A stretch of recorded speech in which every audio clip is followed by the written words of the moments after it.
circle. Yeah, come join us. I'm Ian. I'm Christian. And this is Patrick. Well, So what are we drinking tonight, boys? we've got a really interesting one tonight. Way out of the left field, If but Ian, nobody's really heard of it. If Ian can pronounce it here. Oh, good God. I already forgot it. We looked up the name because we knew we were gonna. I'm gonna give it my best shot. Craig Lahaye. That's all I got. That was not it. I know. Oh, come on, it got a Craig in there. It's mostly Craigellachie. There you go. That's what it Perfect. was. That was Craig it. Lahaye. Man, Got to pronounce I'm it not like even a fucking Irish, and I Irish. got that. Oh man, neither am I. So I don't know where that is pointed at me. All right, so let's Craigellachie. Yeah, let's give get it these poured out. Let's give it a little try here, huh? This stuff, as a quick background, just like age 13 years, over in Speyside. I'm so bad at these kind of terms. I love whiskey so much, but I just can't pronounce shit. It has a particularly pungent and kind of fruity smell to it. Yeah, you know, I'm actually a little worried about yeah, that. it does. I'm not You super, are, I'm not. I'm just, I'm not super into really fruity alcohols. Well, Yeah. it's not fruity in that way, though. I don't know. All right, let's try it out. Yeah, cheers Yeah, cheers, boys. to episode 5. Oh. Wow, is that strong? That's actually really good. No, that is good. It's got kind of a nice woody flavor. Yeah, it is fruity, but the peat flavor really overpowers it. It's Yeah. not overwhelming. No, I like it. Really smooth. Craig Lahaye. Go check it out. Craigellachie. Kriegelaagde Voedele. All right, so Settling.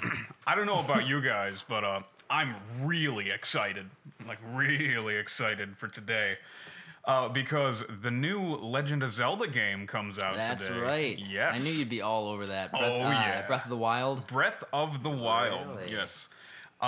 This game, there's, as for all games, there's review copies that they send out to everybody, and there was a review embargo, meaning that like all the reviews are written already, but no one could release them. Just the other day, recently, we have at least 2, possibly more at this point, scores that were released. And Famitsu, which is notorious for giving like no perfect scores ever, 10 out of 10. Perfect 10 out of 10. Really? Wow. Yes. And then Edge Magazine, who has literally never given out a perfect score, has given this game a 94 out of shit. 100. That's pretty good. Beaten only by one other game at 95. Surprisingly, Grand Theft Auto 4. Really? I guess I see that. Oh yeah, I can see it. That yeah. game was and you know, like people always think of GTA 5 as the big one, but really GTA 4 laid the path for I that guess game that's to be true. Yeah. Yeah. Yeah, so I think that's probably the only reason that it's on that list, you know, is because it was so revolutionary for what it was at For its time, yeah. It's certainly a step up from the 3rd generation. Yeah. And people are comparing, in the reviews, they're comparing this to Ocarina of Time in terms of the level of hype that it's going, which is like the quintessential, quote-unquote, best game ever. And tell me, so do you think that, like, do you believe the hype? Do you think that it's going to fall flat due to the hype? I believe the hype, Yeah, dude. because I always worry when these games come out and they say, you know, 10 out of 10 all across the board, you know? You can't trust everything you hear. Well, one of the things that gives me faith about this is that a lot of people, their complaints in these situations is like, it's not breaking any conventions. It's kind of a stale formula. This Zelda game is like nothing we've ever seen before. Totally breaking all conventions while also kind of going back to its roots in a really cool way. Like, In what way would you say they're going back to their roots? completely non-linear. The game is completely non-linear. You get to do whatever you want. You can go wherever you want. If you see it, you can get there. So Yeah. it's just like a whole open map. Yes. You can do open world sort of. Anything, layout. yeah. It's kind of like, and the developers talk about this, they were talking about how they kind of wanted to take a little inspiration from Skyrim without, of course, without becoming it. Yeah. But just to kind of like get with the times. cool. Well, that makes a lot of sense, too, because you look at those, the games that are doing really well as of late are a lot of the open world ones. You know, you look at The Witcher 3. Witcher 3. Back when Red Dead Redemption was huge. That's still one of the best games of all Fallout time. 4. Yeah, That is a Fallout great 4. game. You know, Fallout 4 had a lot of mixed reviews, though. Really? Oh, absolutely. There were people who hated that. They felt they dumbed down the way that you talk to people. They felt that the animation style didn't live up to what it was supposed to as far as like graphical capabilities. There were a shit ton of bugs. The only reason of course there were. It's an open world game. Well, it's a Bethesda game more specifically. This game is so like, it has so much emphasis on choice. You can literally just go and rush to the final boss. You can make a fucking beeline to it and just try to take him out if you can. And I bet that's not easy. I'm tempted. I'm so tempted to just do it. Happens. To just do it. But I don't want to spoil anything on my first playthrough at all. So I'm just I'm gonna do it naturally. I think. I love when games do that though. Like you ever played Far Cry 4? I haven't. No. Okay, no, neither. Okay, Nope. So yeah, basically, spoiler alert. There is a way to get to the end of the game from the first level. Basically, you get abducted by this guy, and he brings you to this giant mansion, right? And you're hanging out there, and you wake up, and you're sitting in front of this table with some food. And he's like, "Oh, try the crab ragout. It's delicious." And like every gamer, he leaves the room, and you're like, "All right, gonna get the fuck out of here." And so you get up and you wander around. But if you just stay and wait for him, the game ends. Like he comes back, and you're sitting there, and you eat the crab ragout, and then he comes back, and I don't know what happens. I've never done it, but apparently he'll take you to some sequence, and the game just ends. You are a really good speedrunner. What do you mean? Yeah. What do you mean by ends though? The game Like credits ends, or now you hit the last level ends. I guess I don't know for certain. Well, because there are different endings for the game. Oh, okay. So when you do it, basically this is the easiest, simplest ending, but you don't get anything out of it. And I'm pretty sure that guy wins then. Yeah. Because you just sat around and gave up your opportunity to escape. Well, Far Cry is a lot about, isn't it about survival? Yeah, well, you're always fighting some oppressive regime or for the most part it is survival, but it's mostly just because it's an open world game that you deal with a lot of survival. For the most part, it involves taking back camps for the certain people you're working with and fighting some kind of warlord or somebody that's the end goal for most of them. I guess I haven't played any of the ones before 3, so I don't know for sure if they all do that, if they're all focused around that. But the ones I have played, they're much more focused towards terrorist activity and preventing it and stuff. I was in a thrift store the other day and I saw Far Cry 3 and I was looking at it and it looked like kind of a survival type of style game, which actually kind of brings me back to Breath of the Wild, because one of the reviews I was reading about was talking about how, this doesn't feel like a traditional RPG where you just, everything, where to go next, and this is traditional in the sense he of a Zelda game. He said that when he was playing it, it truly felt like a survival game. Huh. And I can definitely see that based on the footage that I've seen, because what you do is you don't find any hearts or health in the grass or anything the way you do in old games. What you do is you go out. First of all, you have to find weapons. You start out weaponless, and those weapons are going to break. Oh, wow. Yeah, very interesting. That's a really... So it's very realistic. Very realistic, yes. Nintendo never does anything like that. Not really. And I'm super glad. It's funny because it's super inconvenient, but I'm so glad that I'm going to be frustrated by it in a weird way. Yeah.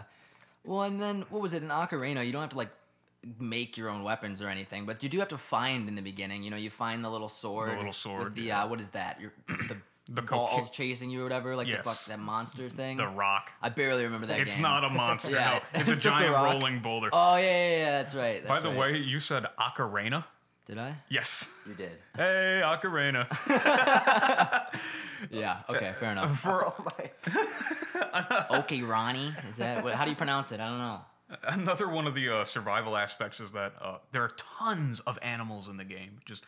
Oh, that's cool. It's just it's called Breath of the Wild for a reason. It's teeming with wildlife, and this is new for Nintendo, and this is bold. You are encouraged to hunt. I was just gonna ask the animals, yes, and you collect food from them, and that's how you restore your health. Mm-hmm. And you can that's really cool. Yeah, it is really cool. So you have to work to get your health back. Pretty much. It's super cool too because you can find these cooking spits. Huh. Yeah, where and you get to they don't tell you, there's no recipe book in the game so far as I know. but you can just like mix and match random things that like kind of fit together, and like you get to experiment with what you do, and different food will have different effects. Like if it's a spicy thing, it'll give you resistance to like the cold for a little bit. Yeah. Oh, that's interesting. Stuff like that. Yeah, that is really cool. You know, and I feel like so many more games are trying to implement that stuff nowadays. It's almost becoming a necessity, I think, for those types of games that are focused so much more on single player campaigns. You know, I think we talked about once on the podcast already how, you know, games tend to not have any more good storylines. They tend to focus more on multiplayer. Oh yeah. And I feel like Nintendo's fighting for the resurgence here of single player games. Like it seems like they really went all out. They've always gone that route, basically. Well, that's true. I suppose it's nothing new for them, but I feel like this is them really breaking onto the scene. Like while they always have been a big company and have had a huge following, they aren't exactly, you know, the standard that you see everywhere anymore. You know, when people talk about gaming, they talk about Xbox and they talk about PlayStation like they're the only things out there. Yep. And I think it's because Nintendo tried so hard to separate themselves from, you know, the FPS generation of games. That's also kind of to their credit why they're so successful too. What is that? They found their niche. First-person shooters. Oh, okay. So Battlefield, your Call of Duties. Wow. Yeah. Anyways, It's moving frat on. piggy surgery. Dumbass over here doesn't know gamer terminology. Screw you guys, nerds. And speaking of all the animals in Breath of the Wild, you are actually like normally in the old games you get a horse called a Pona, who's like That was a Ponya. Isn't there a Y in it at the end? No, there is not. Really? Definitely not. Everybody's been saying that wrong forever. I've heard like tons of people call it that for like, my whole life. Eponia. A Ponya. Yeah.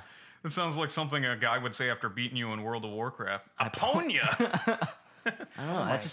That just sounds so weird to me. Epona. You'll like this, Ian. It's kind of like in Red Dead Redemption where you like get to wrangle wild horses. That's exactly what you get to do. That's interesting. Oh, that was fun. I remember doing that. Yeah. So you can find better horses depending. Are there ranking systems? There for horses? There are horses that are better than others, and not only that, but you have to. These are wild horses. You have to befriend the horse. So you have to like comfort it. It's gonna act up. It's gonna be a little nippy. You get to feed it food. To make it like you more. And once you find a stable, you can like register the horse. And I saw footage of this guy who was like, "Oh, I got this wild horse. Now I registered him, and I want to get him a little more friendly with it. I'm gonna feed him an apple." So he like puts an apple on the ground, and the horse is kind of like it doesn't really see it. And so this dog comes walking by. And it like eats the apple, and he's like, "Oh no, that's not what I wanted." But then the dog starts following him around. That's kind of cool. You got a dog now. So can you get like an army of animals that follow you around? You can only have one at a time. Rabbits. Let's talk about animal partners, because this is like the biggest thing that blew my mind about this game. Not the biggest, but one of the big things that I'm really looking forward to. There are these things called amiibos that Nintendo produces. Yeah. Which like the little figurines. Yeah, the little figurines, which I was never particularly interested in. I don't get it. I think it's cool for people who want them, but yeah, collectible shit, I guess. Yeah, exactly. That's kind of the novelty behind it.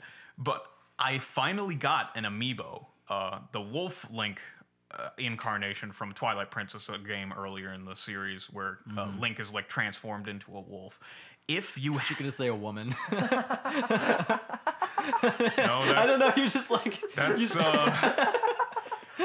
This is a Transform Japanese. into a woman. This is a Japanese game. It's not that Japanese. Okay. Fair enough. Anyway, you like tap this thing to the little tablet, and then you get a wolf as your partner. Okay, that's badass. That's really badass. It's cool as shit. That is cool. Wow. I would personally rather not have to go out and buy a physical figurine to get That's that. what I was just thinking too. But I mean, that's cool and everything. I think that seems like an extra step for me. It's like I just want to be able to go to the marketplace and be like, want that character, Yep. pay like $10 for it, whatever, done. Yeah. See, it's funny when I got my figurine in the mail, like my inner nerd for like a split second was like, keep it in the box. Keep it in the box. But then I was like, what's wrong with you? Yeah, you're gonna have to use it. You're gonna try to like get it to the tablet without opening it. Yeah. Just give me my wolf. There is actually going to be DLC for this too. Yeah. Yeah, like is a it going to little be like hard. actual DLC, or is it going to be, hey, we released an incomplete game, and now we're going to make you pay for the rest of it DLC. No, not that. No, there's still kind of there's going to be an additional hard mode and like an additional storyline and stuff after it. Yeah, the storyline makes sense. The storyline makes sense. That the idea of adding an additional, like making you pay to get hard mode is a little dumb in my opinion. Yes, I thought that was stupid. What are you referring to? The DLC apparently you have to pay to get the For hard this mode. game? Yeah, for Dude, this I game. think wow, it's I an didn't know that. additional level of hard. Okay. So there is already a Yeah. hard mode. Still like Yeah, I know. I know. It's yeah, no, that but that's just how part. a lot of people Yeah, do that that's stuff. I mean, at least not GTA 5 making you shell out like 150 real bucks to get any of the new stuff, unless you're gonna grind for like 2 years.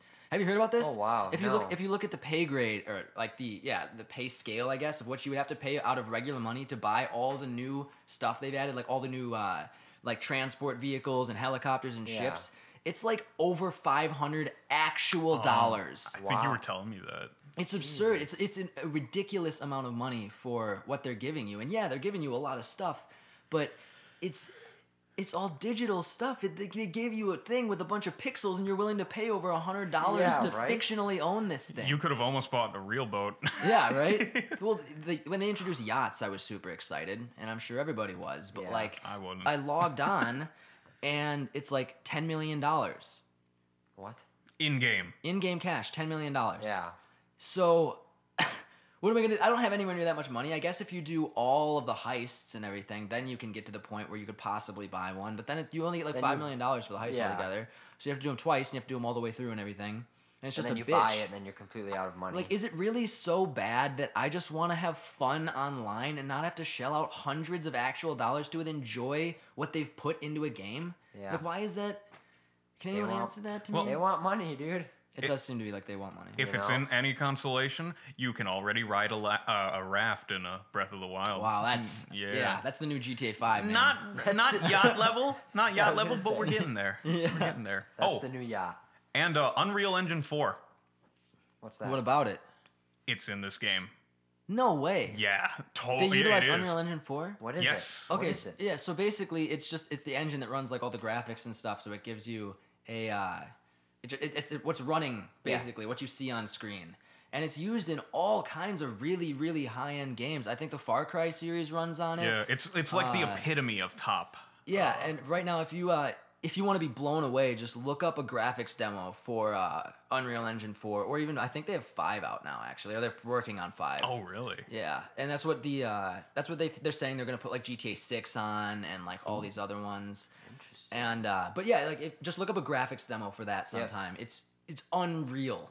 Not just graphics though, but in particular, it has to do with the physics engine as well. Yeah. And one of Nintendo's people came out with a press release or just a statement saying, "Yeah, Nintendo has basically like mastered the coding of Unreal Engine 4, and it really shows if you look at the physics. Like when Link gets, I'm almost excited to get my ass kicked in the game because when Link gets knocked over, it's just it's so satisfying. Like he's like rolling down a hill and shit. Oh, that's cool. Yeah, it's really cool. Yeah, I know in one of the new Uncharted games that uses, I'm pretty sure they use that same. I would not be surprised. And basically, it was like I just watched this video where he took out his pistol and he shot like a rock on the edge of like a hill, and it was at the top, and the rock fell and hit another rock and hit another rock, and it created an actual fucking rock slide.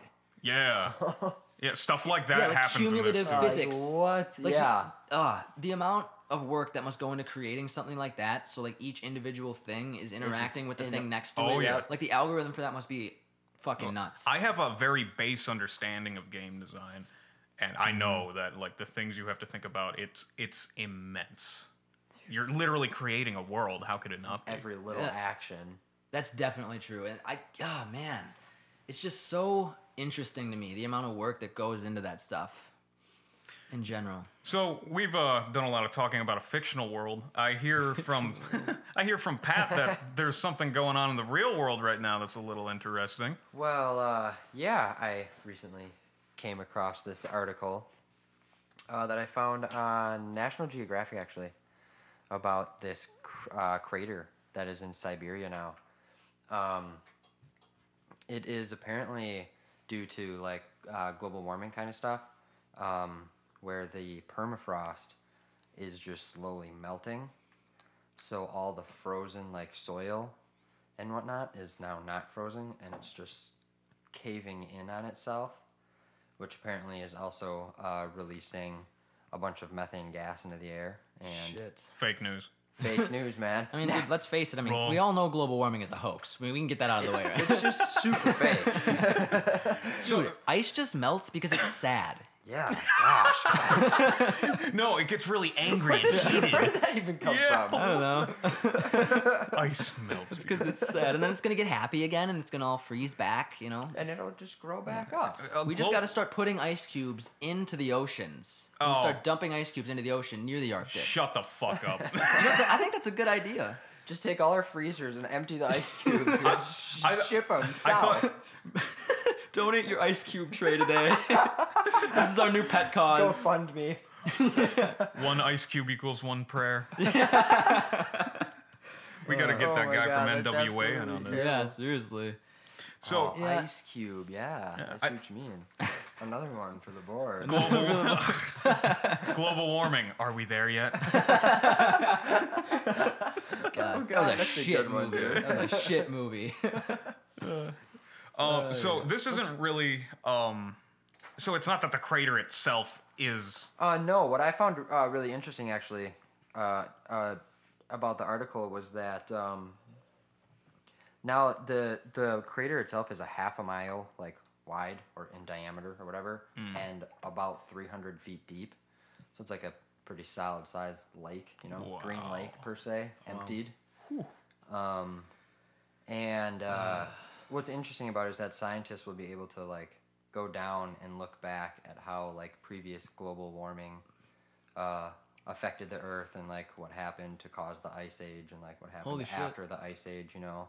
So this is a positive thing. So it's Yeah, there's a positive spin. Kind of a We can positive, make a I positive guess. spin out of it. Yeah, you know, there's always something but I good. feel like we're gonna be like, yeah, well now it's too late, guys. Yeah, yeah. I believe I did hear about this whole methane business, like creaking out of it. I didn't Yeah. know that it was like specific. apparently that's like a big Yes. like the methane That's- that's coming out of the permafrost is from like 200,000 years Yeah. ago, And all it's that's- like extremely I don't know. Potent? Yeah, potent. Thank you. And it's just going to accelerate the process even further because then it gets in the air and then the greenhouse gases just excelling more and more and more and more and more. And there you go. Yeah.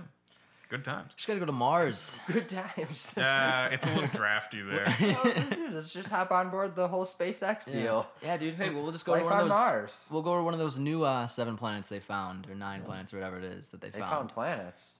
you guys not didn't hear hear about this? Jinx.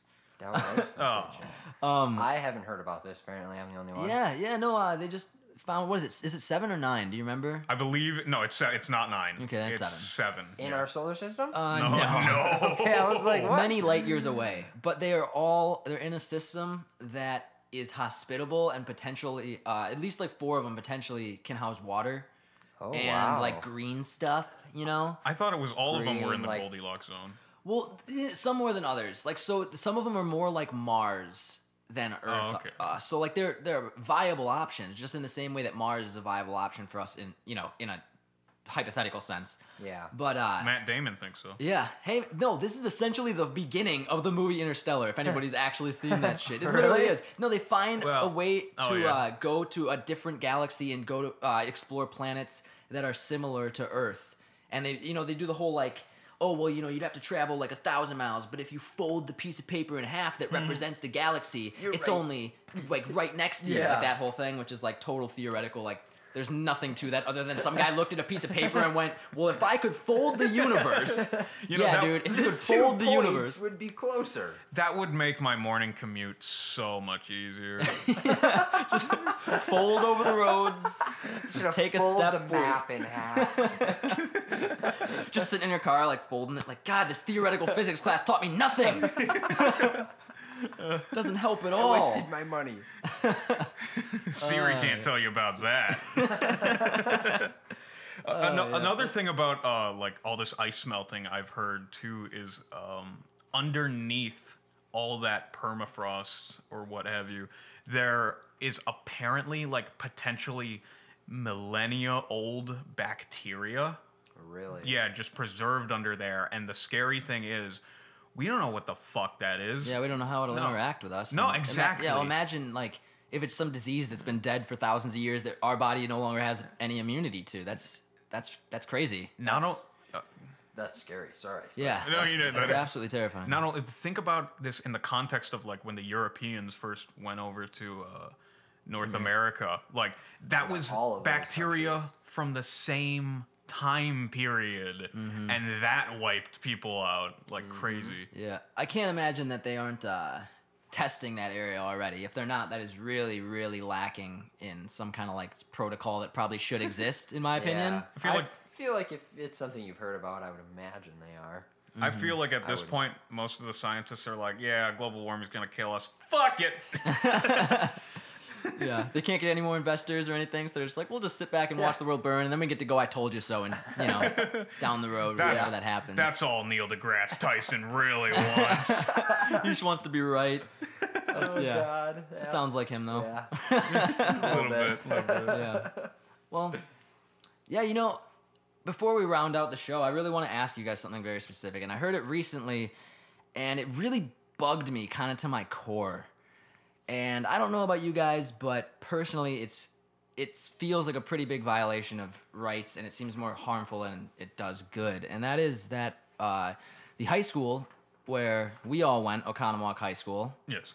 is now drug testing students in order to be able to join any clubs, sports and like chess club or make ugly sweater club, whatever the fuck people want to be a part of. If you want a parking pass to park in the school parking lot, that costs you $25 only. You'd have to take a drug test and random alcohol tests. So you can join the sweater making club, and you can make drug rugs as long as you're drug free. Yep. You're darn right. There you go. That's perfect. Well, okay, and here's my point of view on this, which is what bothers me so much, is the fact that I see the intention behind it. The intention is that it'll be a deterrent for students to do drugs because they care about their hobbies. But the fact is, a lot of these kids that are doing drugs that aren't just doing them because they're fun, that's the main reason. But when it comes down to it, a lot of times there's a lot deeper reasons that people are doing drugs. It's escapism. It's this other stuff. And when these people already feel so lost and like they have nobody to turn to or talk to, now you're telling them they are not allowed to be involved in the community because of their addiction. Yep. Yeah, that's a good perspective on this. It's further segregating people who already feel so disenfranchised with the modern community that we think of as a high school.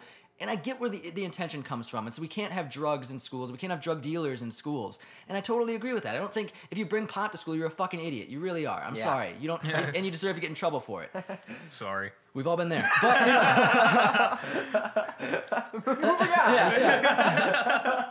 but the fact is, if it's not performance enhancing and doesn't ruin the integrity of what's going on, it just feels like bullying to me. It doesn't feel like it's accomplishing anything other than this lunacy that is zero tolerance. Yep. Oh yeah. You're going to tell kids who utilize drugs as a hobby that they can't have outside hobbies now? Yeah. So what's the natural progression of that? The natural progression? More drugs, more isolation. Exactly. And exactly. I mean, it's like, apparently nowadays the only drugs acceptable in school are the ones that pharmaceutical companies get to make money off of. Yep. Due to overdiagnoses. Yep. Yeah. Caffeine. I don't think that's a good idea. That's a really important point, I think, as well, too, is the fact that most of the people that I knew that were selling drugs in high school, I'm not going to name any names here, but most people that I knew that were selling drugs in high school were selling shit they got from their doctor. They weren't selling shit that they picked up on the streets, and those are the people that were making the most money. So if you're going to sit back and pretend like the problem is illicit drugs, illegal drugs, it's kind of like they're putting a Band-Aid on this big, gaping, infected scar, and they think that... Well, to me, it always comes back to this lack of wanting to take responsibility for stuff. Yep. So rather than pass a judgment and say, we think this is okay, they would rather play completely to the middle so that they can fall back either direction. And that's pansy shit. To me, it always falls back to the same idea. You get into a fight with a kid, or let's say a kid walks up to you and just decides he is going to punch you in the face. You both get suspended. I've never understood that for the life of me until I realized it was just the school trying to cover their ass. They don't care about the kid. Yep. And that may be going a little far to say they don't care, but I think they feel they're in a position where they can't care. Yeah, exactly. I think that's a better way to phrase it. That's fair. But at the same line, I don't think that's any better.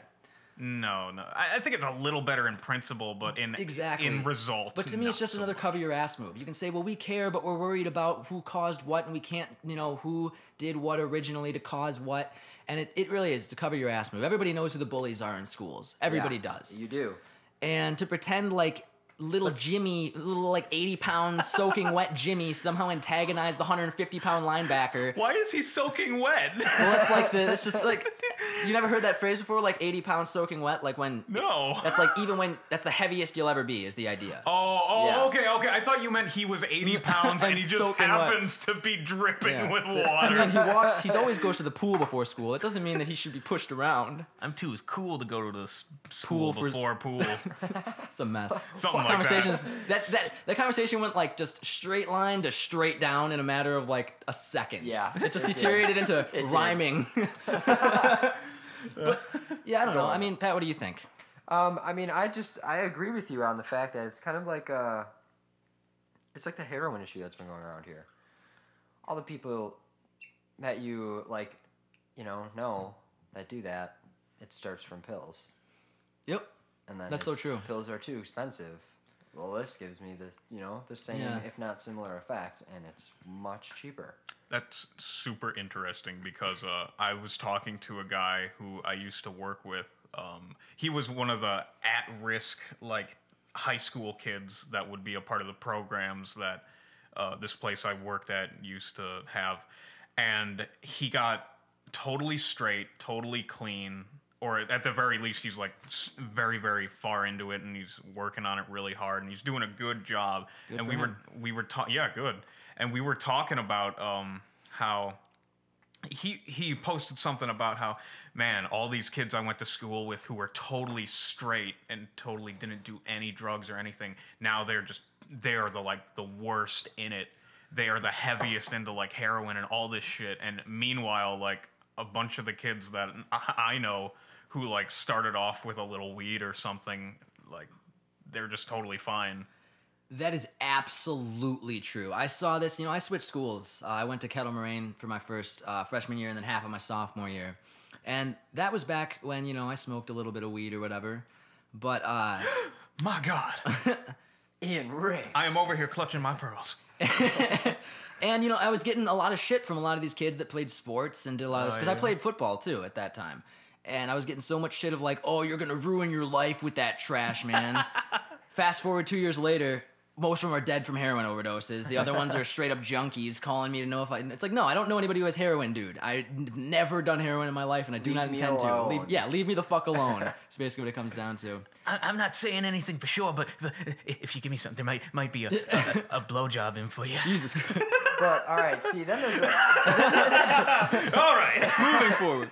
There's another perspective, too, of you guys are kind of thinking of it personally going through high school. Yeah, and anecdotal. to do that.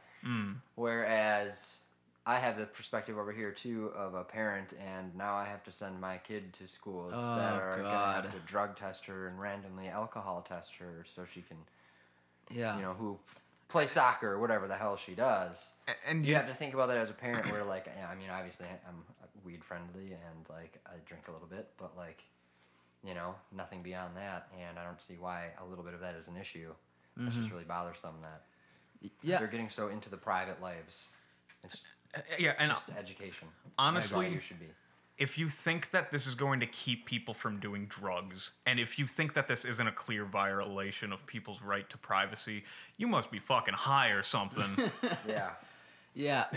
What's crazy to me is the fact that the parents have no way to opt out of this. So, the fact is you have to go to a public school if you don't have the money to send somebody to a private school. Now they're adding all these other stipulations of what it means to have to do this stuff. Yeah. Now, it used to be you have to get an education. I think that's pretty fine to say every kid has to get an education. Through high school is totally understandable. Yeah. The heart of my libertarianism tells me that no, you shouldn't. But at the same time, we should probably have educated people at least through high school. Yes. Fucking Ian Sanders over here.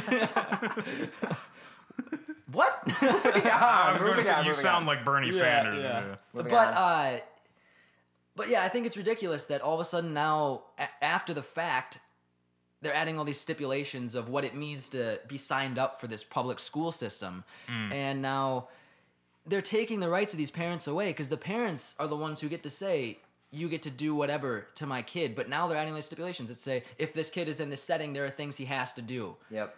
And that's bullshit. That I is think so, taking too. advantage of that. And I truly think I don't think that it comes from a malicious place. No. I think it comes from a place of ignorance and not in an attacking way. I'm not saying they're bad people. What I'm saying is that I don't think they understand the issues that they're trying to make rules about.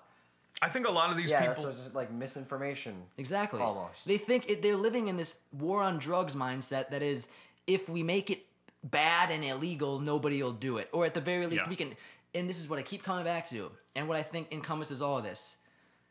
It's a cover your ass move. Yeah. They don't want to be held liable, so they cover their ass. And until that changes in like the public school system, I mean, I don't really see how we can progress or help our children really be better. When will it end? The real question is our children's learning? Anyways. Christians clearly not. Yeah. Yeah, not around you guys, I sure ain't. Ouch. Ooh. Harsh burn. Right back at you. Jesus. Okay. Don't bring him into this. Great. God. Yep. Well, I gotta say, this has been a fun little time, guys. I had a good time. I did too. Got a lot covered. Yeah. I appreciate everybody stopping by and joining us in the circle. This Yeah. is Ian. Christian. And Patrick. See you next time.